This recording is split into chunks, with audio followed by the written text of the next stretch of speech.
টাকার ছড়াছড়ি যেন না হয়, কোনো দুই নাম্বারই কোনো প্রশাসনিক কোনো কিছু যেন না হয়, রাইট? আমরা শিল্পীরা শিল্পীর মতো থাকতে চাই। ও আমার প্রথম নায়িকা, হ্যাঁ ও আমার প্রথম নায়িকা। আমি ওকে ব্লেসিং দিতে আসছি। হোপফুলি আমি তো নির্বাচন, সেই শিল্পী সমিতির নির্বাচন সম্ভবত 95 থেকেই করি। মোস্তাদরা যখন একদম মানে ফুল প্লেজে একই ক্যাবিনেটে অনেকবার ছিলাম আরমান ভাইয়ের সাথে, আমি সেই কার্যনির্বাহী থেকে শুরু করে অনেক পদগুলি আমি অ্যাচিভ করেছি। তারপরে দেন ভাইস প্রেসিডেন্টও ছিলাম এবং প্রেসিডেন্ট ইলেকশনও করেছি। হোপফুলি আজকে আমি বিশেষ করে একটু স্বার্থপর তো হয়েই আসছি আজকে। আমি কার জন্য আসছি কার জন্য আসি নাই সেটা আমি বলবো না। আমি ডেফিনেটলি, ও আমার প্রথম নায়িকা, হ্যাঁ ও আমার প্রথম নায়িকা। সো ইট ইজ, আমি ওকে ব্লেসিং দিতে আসছি মুক্তিকে। এটাই ব্লেসিং। আমি যদি এটা না করি আমার নিজের কর্মজীবনের সাথে আমি আমার গাফলতি হবে।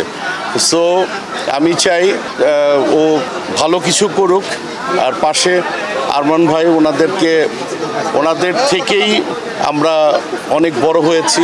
হোপফুলি এই শিল্পী সমিতি একটা সময় গিয়ে ভঙ্গুর অবস্থায় ছিল।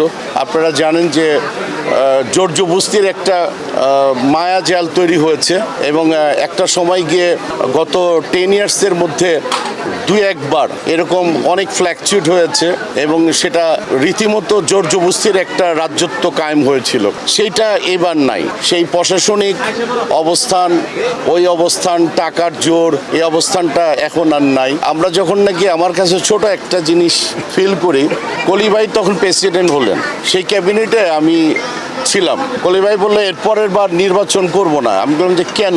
কাকে আমার প্রায় 3200 টাকা খরচ হয়ে গেছে। তো এই যে আমাদের এটা মানে অলাভজনক একটি প্রতিষ্ঠান, একটা সময় গিয়ে এইটাকে খুব বাজেভাবে মানে ইউজ করা হতো।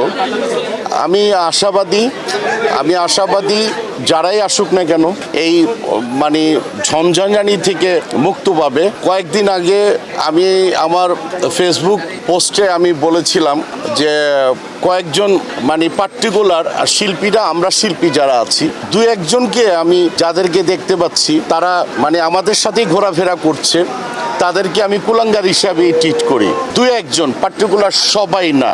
আমি আবারও বলি, আমার কয়েকজন কো আর্টিস্ট না বুঝেই, তারা না পড়েই, না কিছু ইনভেস্টিগেশন করেই এটাকে মিস ইউজ করেছে আমার কথাটাকে। যে ওভারঅল আমি সব বলার চেষ্টা করেছি যে সবাই, আসলে সবাই না। আমরা শিল্পীরা যারা আছি আমরা ফুলের মতোই থাকতে চাই।